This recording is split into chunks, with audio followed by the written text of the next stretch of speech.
Hey, you called? Yeah, are you busy?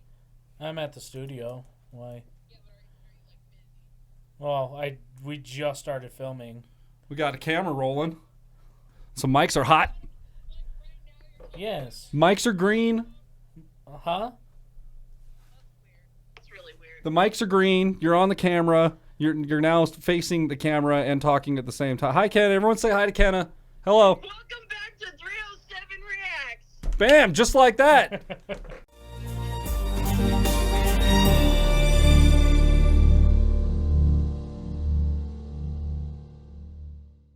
Which, by the way, guys, Kenna's tattooing now, so if you're in Casper, hit her up.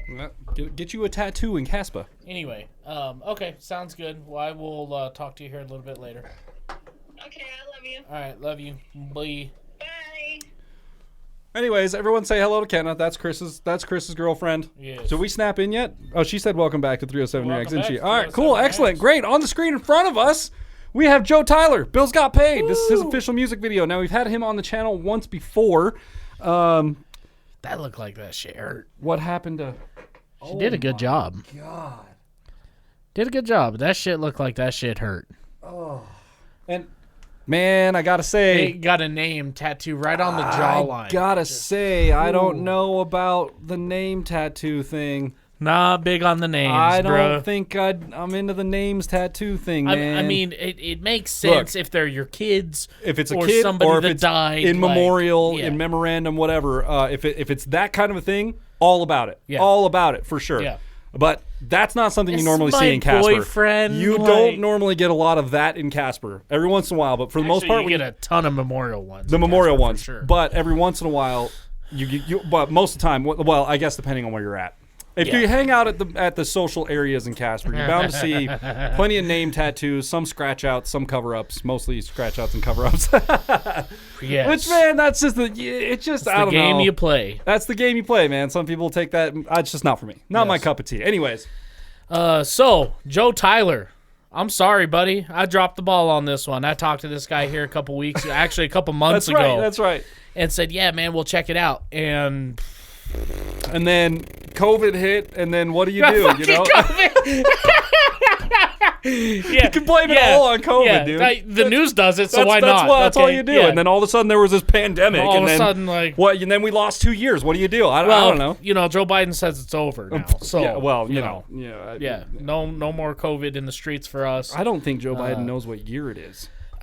Where am I? Yeah, that's his entire theme song. That plays an ambience in his head. Just that one line over and over and over again. Oh, you know? God, I've been watching the videos here lately where he's been doing conferences and speeches, and he goes to get off stage and gets lost in this office building. I've seen it, dude. It's just... Oh, God. Politics is a clown show. Anyways, do you know anything about the context of this music Of video? this one, I know. We just keep derailing. I know he's got... The bills are paid. Okay. Bills got paid.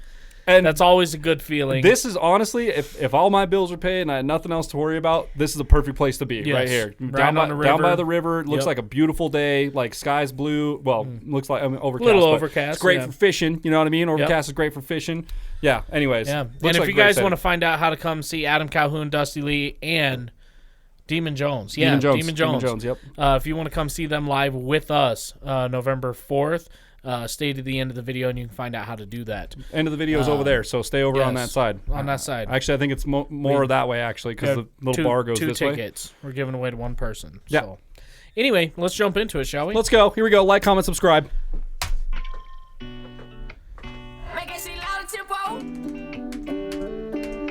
There we go.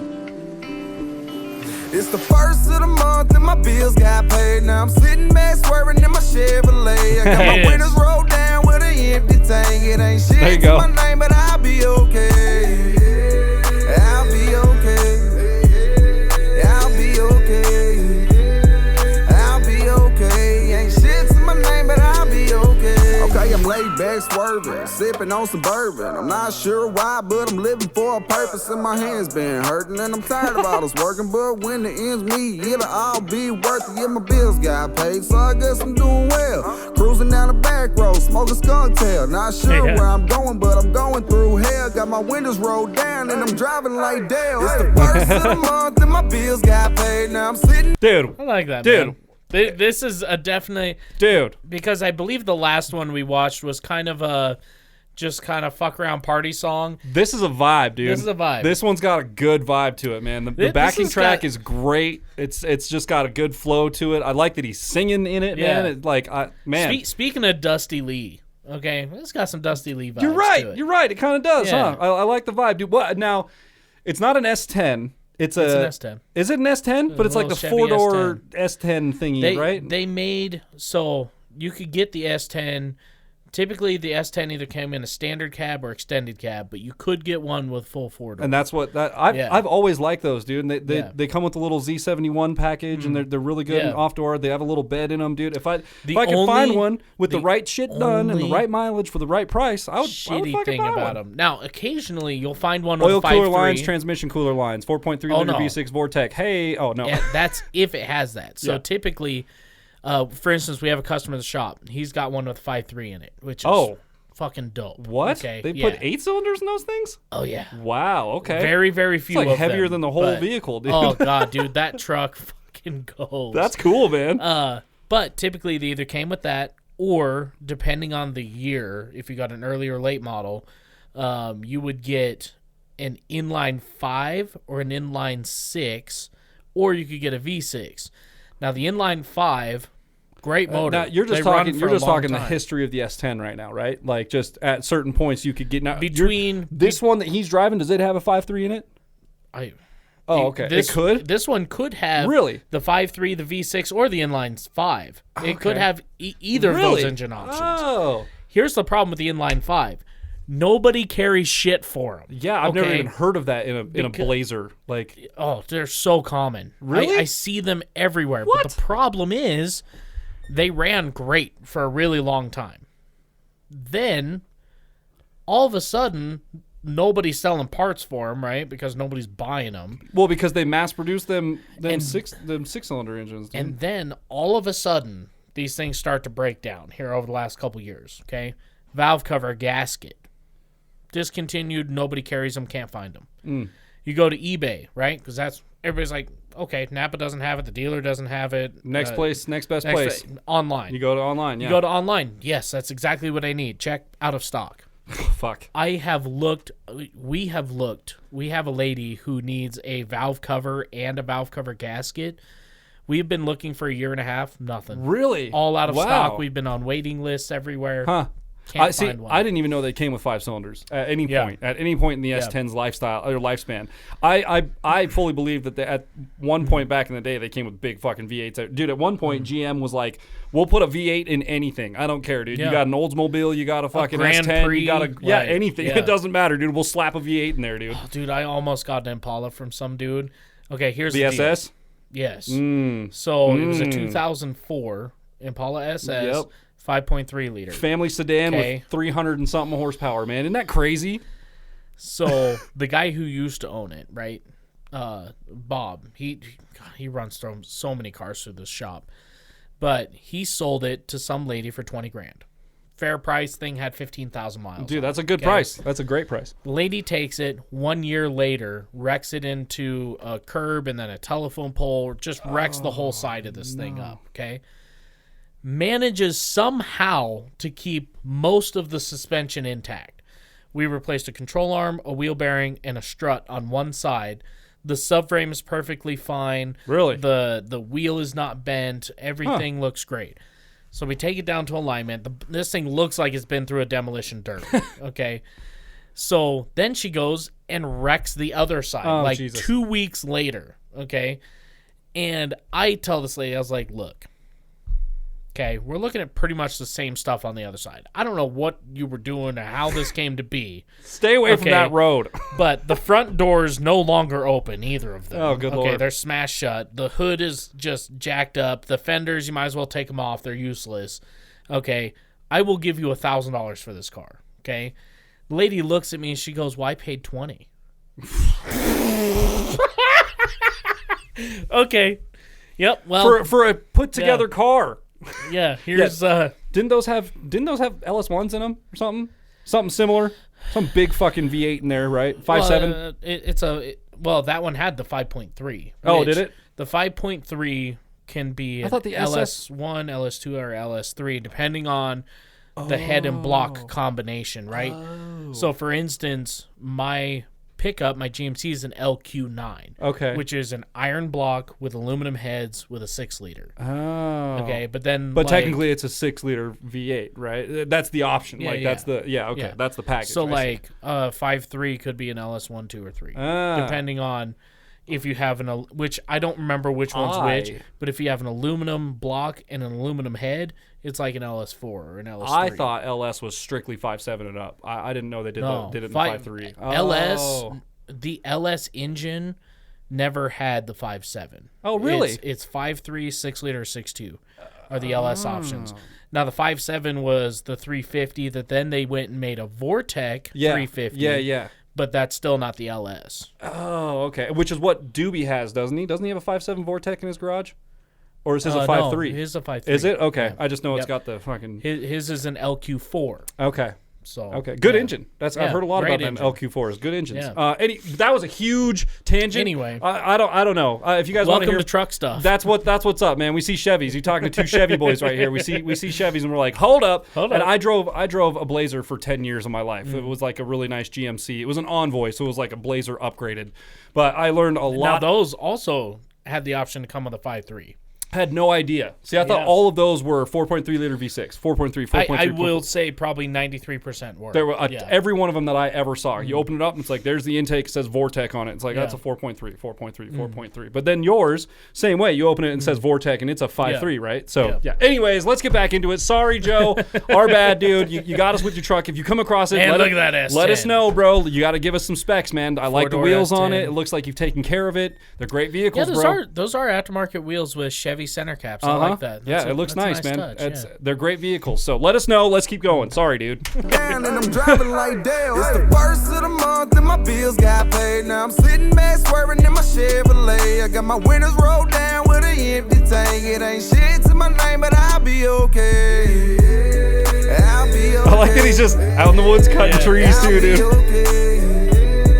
I'll be okay. Ain't shit to my name, but I'll be okay. Ain't gotta worry in the world, no a dime to my name. I feel richer being broke, so you can keep the change. And even when I'm stressed, I put a smile on my face. For every single blessing, there's a time and a place. Got a woman that'll love me and a place to call home. I can get from A to B and a damn thing wrong. All bullshit aside, it's only positive vibes. Just roll you one up. See him deadened in the hood on that thing, dude, or the roof on it. Yeah.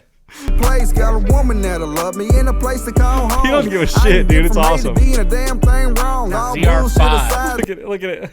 Yeah, so see, the trim package on that's a ZR5. ZR5, so it's not the Z71. I thought it was Z71, but it's a Z package, which is like the off-road package thing, right, on most of those. I don't know what the R5 is. You know, I haven't heard of the R5. I don't think I've ever seen that. There might be a couple of them buzzing around Casper.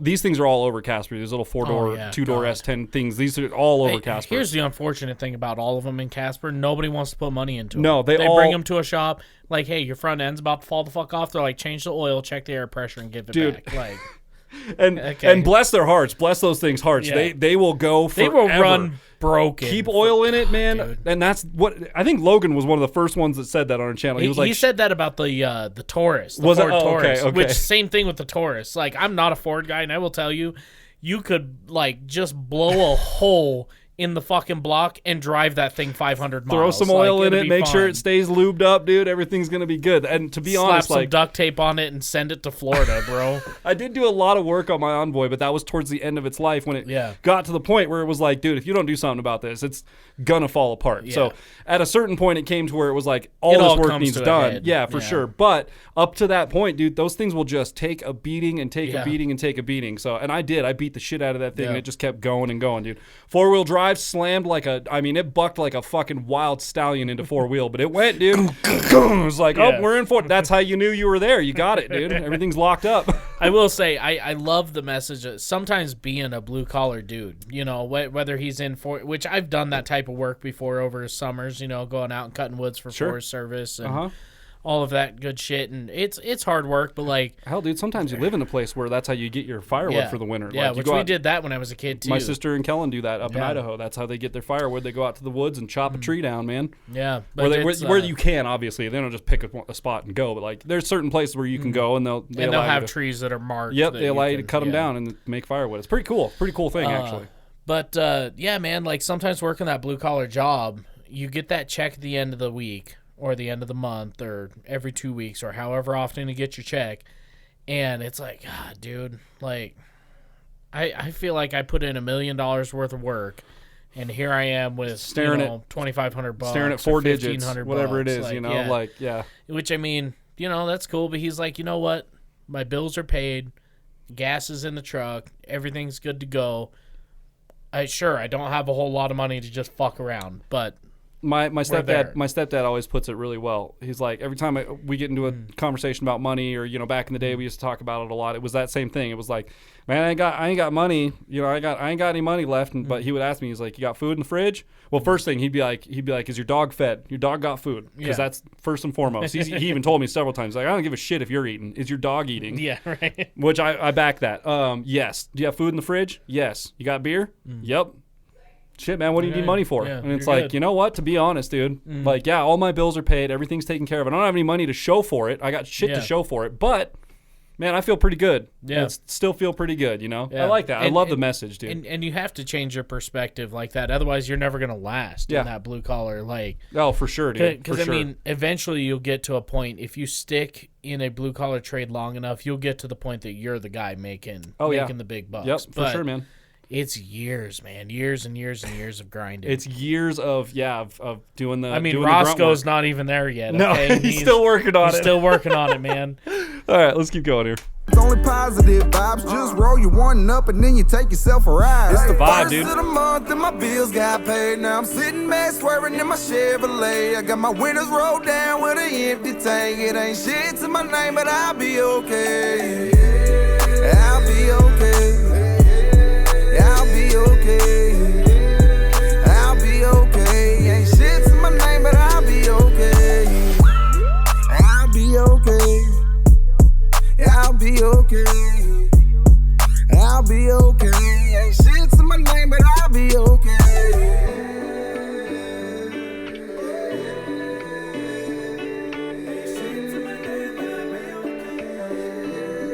I'll be okay.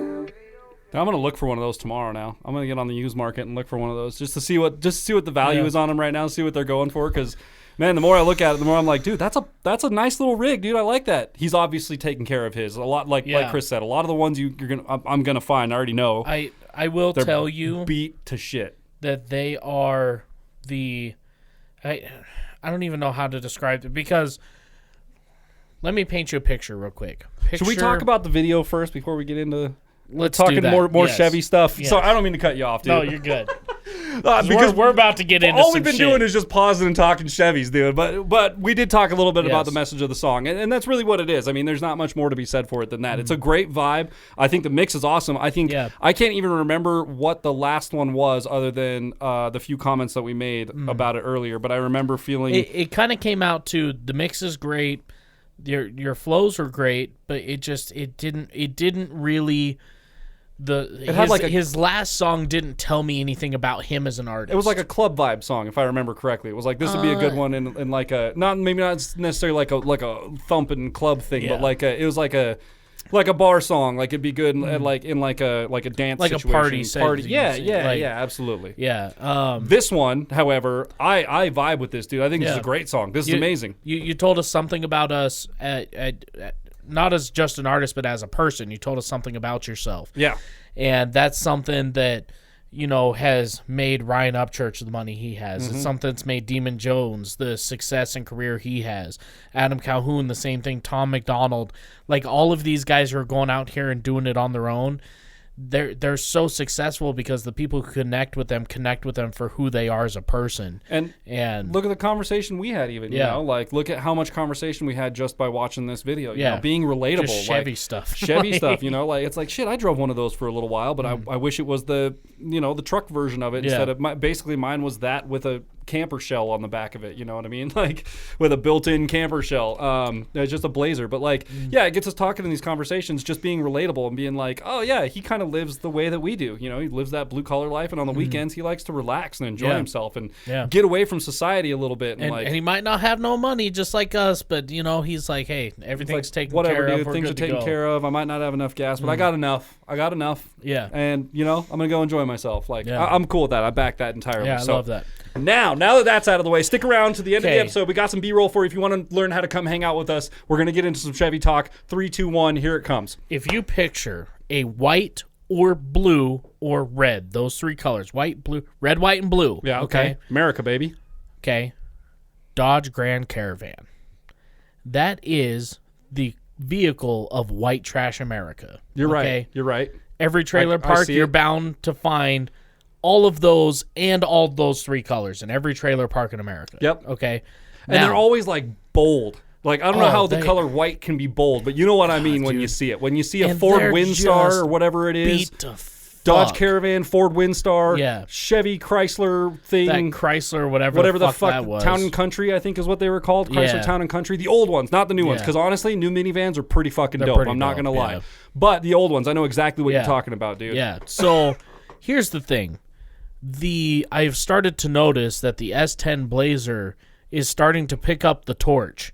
Okay, because you're right. The Caravans are now starting to die off and become an extinct species. The 90s and early 2000s. Well, and because the new ones are coming out and they're actually badass, so they're like starting to push out the fucking riffraff. Here's the thing, okay? The people who own the Caravans and did not give a shit about them, as long as they drove.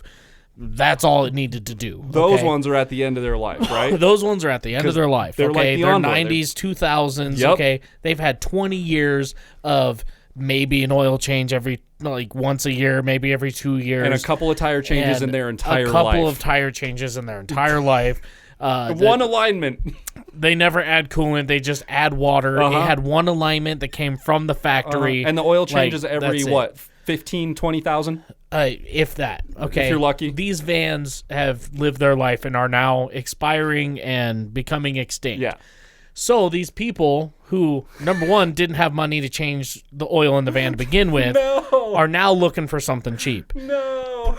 I know. I can see where it's 95 to 2000 S10 anything. It doesn't matter. Blazers, the pickups, whatever it is. They go, we're living high now. We got 4-wheel drive. I paid $3,300 for this and got a 7-year loan. That's right. That's right. We had a guy come in with one of those. Okay. Yes. He has an aftermarket warranty on a 1993 S10 Blazer. How did he even get it?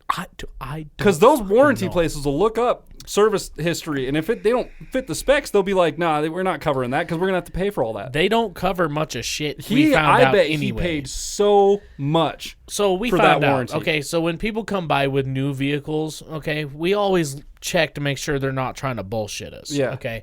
Be like, yeah, man, I paid. I think he said he paid like $3,000 for the vehicle. You get that a lot. Like people come in and try to fake warranties. No. So sorry. Here's what I'm trying to tell you, right? So they'll come in, hey man, I bought this truck for $3,000, got an aftermarket warranty on it. Look it over, see what it needs, and then if it needs something that's covered by the warranty, just give them a call and get it done. Oh, I see. Okay. Cool. So we go through the glove box, pull out their aftermarket warranty information. Typically, that's wrapped up with their bill of sale and all their paperwork from when they bought the vehicle. This guy bought the vehicle for $5,000. The total, right? So because they just included in your payment per month for the vehicle, for the aftermarket warranty was $7,500. More than the fucking vehicle. Okay, is what he paid for this aftermarket warranty. I'm not even going to ask how they sold that to him because why wouldn't you as a company? Exactly. When this guy comes to you and goes, I have this, and you give him this price, you're like, okay, $7,500, and he says yes. Yeah. So now he's total. Sign the paper, bro. Let's just say $7,000 to $3,000. Okay, he paid $3,000 for the vehicle. Yeah. Now he's got $7,000 in an aftermarket warranty. He's over 10 grand for this truck that's worth maybe 1,500. Okay. So anyway, we have shit like that come in all the time. And so we always, hey, look, you made a bad purchase. Okay. We hate to be the bearer of bad news. Look. Okay. Is there a barcode on this somewhere? Can you take it back to the place you bought it and have them scan it and give you a refund? Because you should do that first. You have, on its best day, a $1,500 vehicle. Currently, as it sits, I would give you $500. Oh, okay? no. But here's the deal. We have a list of all these things. We're going to call the aftermarket warranty company, see if they're going to cover it. We call him. Guy's name is Bill. He lives over in Jackson Hole. Super nice guy. Ain't going to cover shit. Okay? Fair enough. Whatever. He's like, oh, that's a seal? Yeah, we don't cover belts, hoses, or seals. Oh, no. That's the entire engine. It's like, okay. Okay, so the entire vacuum system needs replaced. So that's all the hoses. Yeah. So that's, okay, great. So I was like, okay, can you give me a list of the things you do cover? He goes, massive engine failure, transmission failure, and transfer case. We do not cover differentials, just those three. I was like, so you got to go out and blow this fucker up for me to replace it. And this thing's a two-wheel drive, so it doesn't have a transfer case anyway. Oh, yeah, no four-wheel drive, no transfer case. So anyway, be careful when you're looking to purchase something. Check everything. Listen, okay? Rather than paying for an aftermarket warranty, which I know they're going to make it sound like it's a great idea. Oh, they're going to be like, these things are awesome. They do really good. I got my whole blah, blah, blah replaced. Yes. Listen, the dealer is telling you that he got his car replaced for cheap. The guy who knows all the auction houses and has all the part hookups and knows all the dealerships, he's telling you he got a good deal on his car. Yeah. I bet he fucking did. Because he's in every one of those fucking guys' pockets. I'm not in those pockets, so they don't give a shit about me when I walk through the door. I will tell you, do not buy an aftermarket warranty. It's not worth it. Instead, if you're like, what would the monthly payment just on that warranty be? And they go $300 or $200 or $100 or whatever it is. Just save that money aside. Just every time you make your vehicle payment, put that to the side just in case something happens.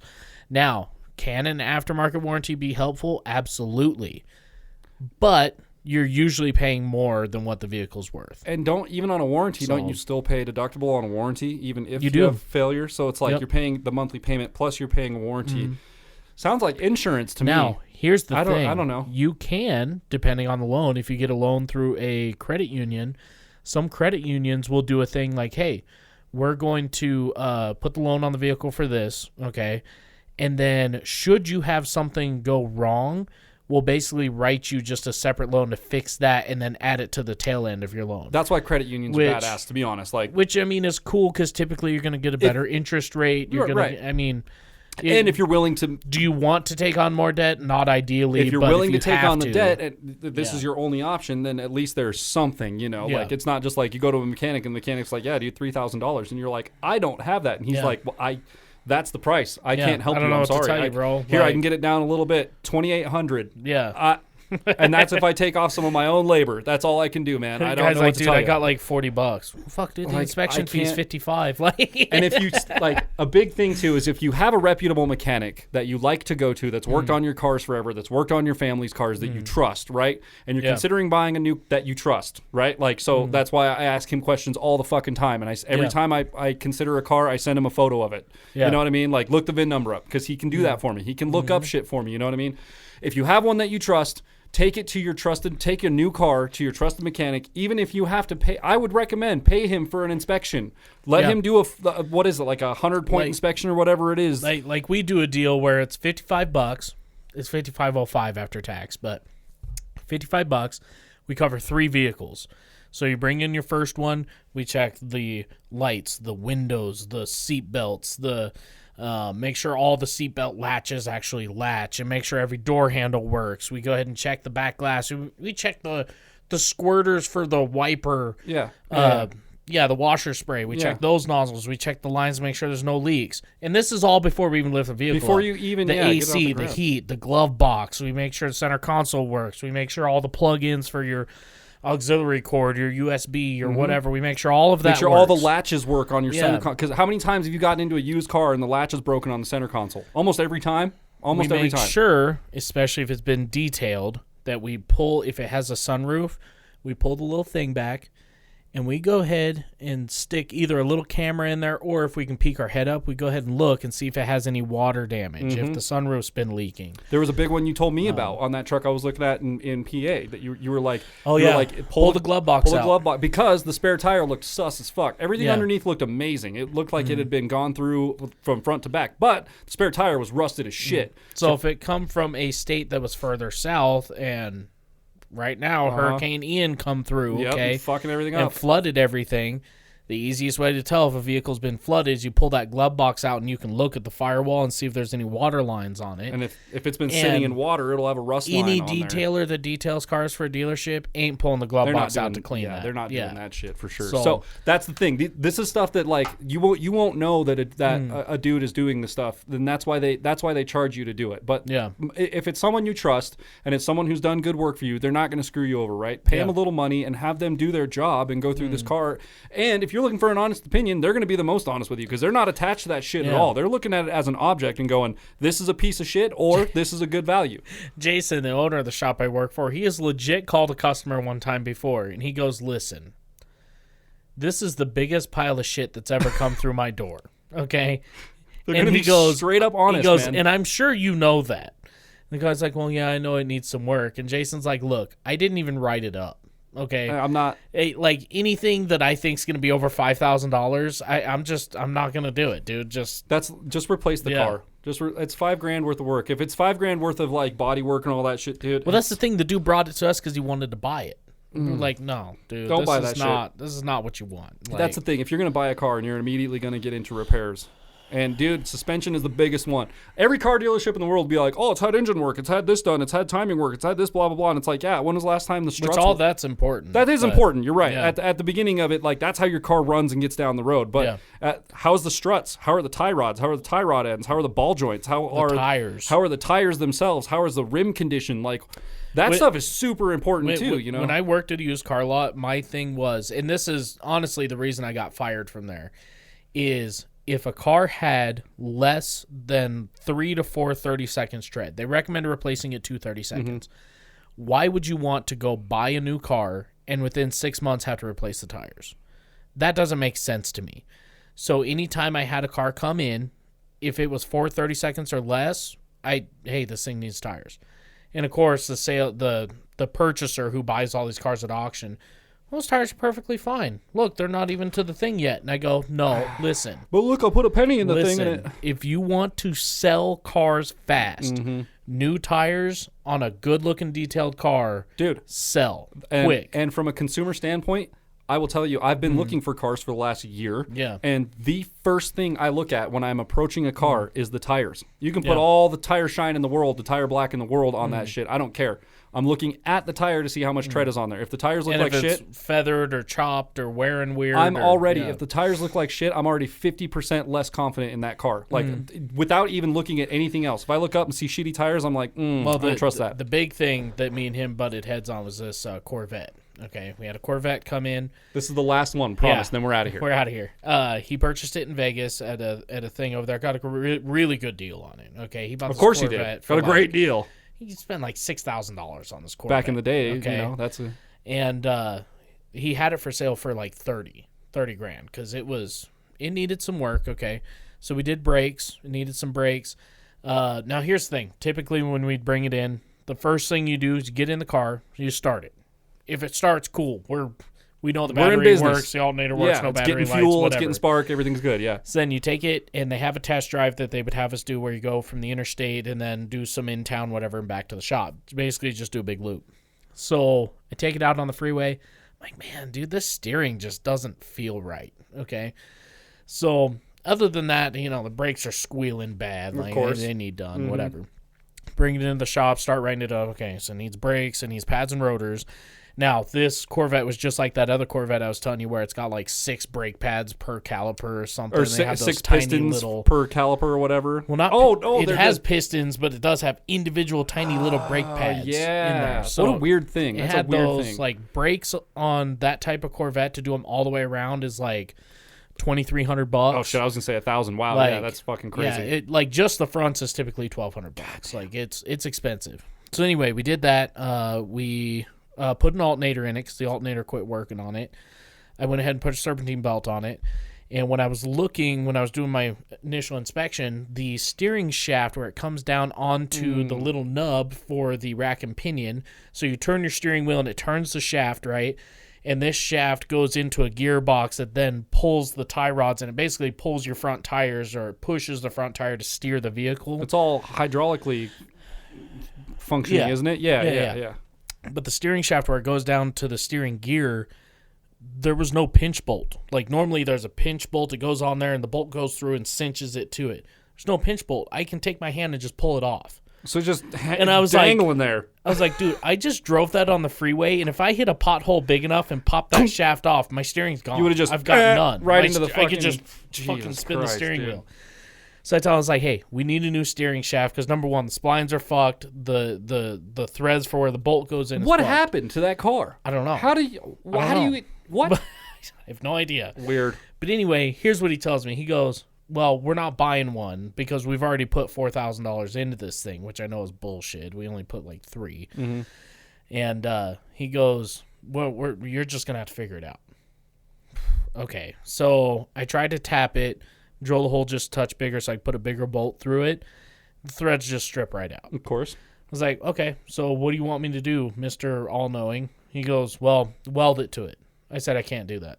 Why not? Well, that rack and pinion, number one, is magnesium, which is highly flammable. Or aluminum, either way, which is really hard to fucking weld. But magnesium will start on fire. So I was like, what do you want? Well, I guess I'll get you a steering shaft. And I said, oh, by the way, when you're in there, you need to find some tires for this thing, too, because the tires had cord showing. Fucking here we go. Full circle. Okay, so these have a staggered offset, so the rear tires are wider than the fronts. Right. That's how they come. Yep. Which means they're also hella expensive. Yeah, those back tires on Corvettes are fucking no joke. Stupid. It's like drag tires, man. Like, they're fucking huge. They're made to rip down a track. Uh-huh. Okay. So I tell him, he's like, okay, well, I'll find some. So he orders me a set of Ironman All Countries. Those are like off-road tires, aren't they? Well, I mean, like, they're all country. Yeah. Yeah. Like, they're not. And they are Corvette the same tires. size as the fronts, all four of them. Oh, no. I was like, dude. No. This is not going to work. Nope. Okay. I said, number one, would you buy a Corvette with off-road tires? And then the back tires, I can't even stretch them far enough to fit. I mean, even with the factory, the speed rating is incorrect. Even with the factory fit too, the tread, you're gonna hit a bump and you're gonna hear grinding. It's gonna scrape. The treads are huge on. So I tell him, look, this is what we need to get. We need to get Michelin pilots that are ZR rated. Okay, because nobody's gonna buy a Corvette, one of the cheapest production cars that goes over 200 miles an hour, and not drive at 150. Okay. Pilot Sport 3s, man. That's what Mighty Car Mods uses. Nobody's going to do that. Okay. They're going to buy it and they're going to want to see what it's got. They want to jump it. That's what fucking fast cars are for, man. He looked at me and he said, you're going to put those tires on and that's going to be the end of it. Okay, cool. So I put the tires in our return for the tire depot to come pick up, and I pushed the Corvette outside and put in big window marker, not safe to drive. Put it back out on the lot. I was like, fuck you. You're gonna put them on there, and that's gonna be the end of it. Like, I physically can't. I can't do that. These tires don't fit the rim. You bought the same size as the front, and the back tires, if I'm not mistaken, are also taller than wider than they're wider and taller, aren't they? The rim size is the same. Oh, is it? As far as diameter. Okay. But the depth and offset they're wider. is different. Yeah. Because they're like drag tires in the back. Dude, look at the back of a Corvette. Any modern day Corvette, they're crazy. Those tires are nuts. They're huge, man. They're huge. Big fat tires. Yeah. So and they're not cheap. Pilot Sport 3s are insanely expensive. I know that, dude. I know. Set of those nowadays is probably like, I don't know, $4,000 or something. Eventually, he of course went out and cleaned that off, and he's like, whatever, we're not gonna put the tires on it. So he's trying to sell this thing. It sat on a lot for 3 months. Okay. Well, yeah. He finally broke down and bought the tires I recommended. Sold. We put those on. Literally 3 hours after we put it back out on the lot, it sold. Like, wow, weird. Imagine that. If you're gonna sell cars, put good tires on them. Yeah. That's all it is. If you want to sell it, spend the extra money, put tires on it. If it raises the window price a little bit, that's fine. It's supposed to. It's got good tires on it. That way the consumer doesn't have to pay for that shit. And they'll talk you down on it. Yeah, that's called owning a business, man. You got to haggle with people. I don't know, dude. I'm out here talking like I know something. I don't. Yeah, I called him a cheap fuck, and then that was pretty much it. Yeah, I mean, he put $30,000 on the window, bought the car for $6,000. Put another 30. He says $4,000. Okay, put another $4,000 into it. Over $10,000 into it, you have $20,000 to make still. Like you're fine. Yeah, you're gonna make money. Spend the extra $2,000 on tires and be done with it. So you planned on spending $30,000 on this, right? Okay, good. So let's start spending some money on it then. Yeah. Anyways, all right, take us out of here, dude. Anyway, told you it was going to be a long tangent. There's still going to be B-roll. If you're here with us, there's still B-roll after this. Still B-roll. So, Joe, Tyler, if you made it this far, man, thank you, and thank you for letting us take up your video space with our terrible our Chevy shenanigans, Chevy ramblings. If Car Talk, welcome to Car Talk. Yeah, if you're still here, like chime in, man. Let us know. Anyways, we'd like to give a shout out to our meteorologist. Oh, look out a window. Look out a window. Yeah. Oh, would you look at that? Oh, God. Anyway, if you guys like this episode as much as we did, be sure to leave a thumbs up, smash that subscribe button, click the bell, become part of the notification gang, and we'll see you guys next time. Bow. Have you ever got... one more time. Wait. Have you guys ever wondered how awkward or miserable it is to hang around us? Well, you have a chance to find out. Yeah. November 4th, Adam Calhoun as well as Demon Jones and Dusty Lee are coming to town to play at the Beacon in Mills, Wyoming. Right here. Which is not that far from here, believe it or not. But we are going to buy 2 extra tickets, and we are going to give them away to one person. All you have to do is share the link down below to our Freebird music video that we did with Exhorter. Then send us a screenshot to either our Instagram, Facebook page, or... there'll be a phone number down below. It's a 509 number. It's my old Washington number. I still have access to it. Send us the screenshots there. We will be picking a winner October 14th. Here's the important part, okay? Number 1, we will not be responsible for travel. Okay? If you live outside of the state and you got to fly in, you got to buy your own plane ticket. That's it. We'll pick you up from the airport. We'll get all your transportation taken care of while you're here. Yes. But flying here, we can't cover that for you. You got to be able to get here on your own. And if you want a hotel room, that is also on you. Otherwise, you're more than welcome to stay at my place. So, get entered down below. Click the link. Share it. Send us those screenshots. We are cutting it off and announcing a winner October 14th. So, October 14th, be on your game. We will probably do a live stream. Okay, if you are not in the live stream, that is okay. You will have until the 15th to claim it. If you do not claim it, we will move on. We'll just move to the next person in line. So that's it. We'll see you guys next time. Bow.